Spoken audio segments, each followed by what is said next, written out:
Bonjour et bienvenue dans cette nouvelle vidéo. Je suis Marc et je travaille au quotidien à aider les professionnels à réduire l'empreinte carbone de leur mobilité. Aujourd'hui, je vais vous parler éco-conduite adaptée aux véhicules électriques.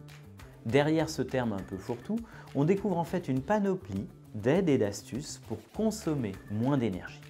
Et appliqué aux véhicules électriques, ça va vous aider à augmenter l'autonomie d'une recharge. J'ai 2 minutes pour vous présenter 4 astuces. C'est parti!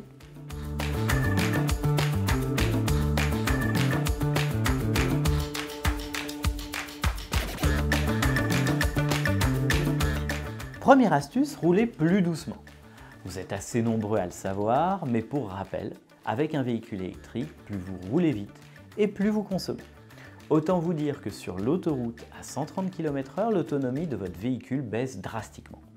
Chez Watèa by Michelin, on a fait nos propres mesures et on vous conseille de ne pas dépasser le 110 km/h sur autoroute.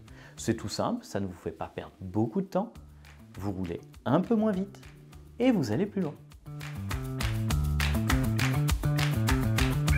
Deuxième astuce, utilisez le mode B lorsqu'il est présent. Le mode B, c'est quoi?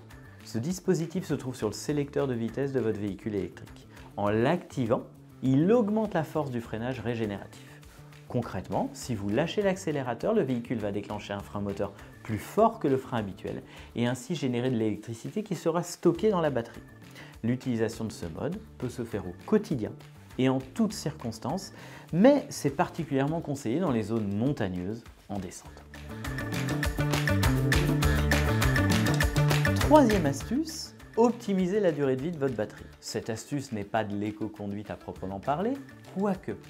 Comment faire pour optimiser la durée de vie de la batterie? En programmant sa charge. Notre conseil, programmez la charge de votre véhicule pour atteindre un niveau optimal au moment où vous partez. Vous contribuez ainsi à augmenter sa durée de vie dans le temps et ainsi préserver votre véhicule. En augmentant la durée de vie de la batterie, vous réduisez ainsi la dépense énergétique pour en produire de nouvelles et donc contribuer à la diminution du carbone émis. Quatrième astuce, adapter ses trajets en fonction de la météo. Là aussi, cela est toujours bien de le rappeler, l'optimum d'autonomie pour un véhicule électrique se situe autour de 20 degrés. Sous les 10 degrés et au-dessus de 30 degrés, il y a une véritable influence sur la consommation d'énergie de la batterie et une perte d'autonomie. Et sans surprise, ce n'est pas uniquement la batterie en elle-même qui souffre. Dans cette fourchette de température, la perte d'autonomie est aussi liée à un usage plus important des auxiliaires, comme la climatisation ou le chauffage. Notre conseil dans ce cas, c'est de réduire l'usage des auxiliaires en diminuant l'écart thermique entre l'extérieur et l'intérieur de l'habitat. Nous aurons plein d'autres conseils à vous donner, ce sera l'objet d'un prochain sujet.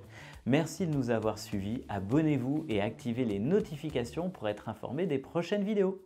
À très bientôt!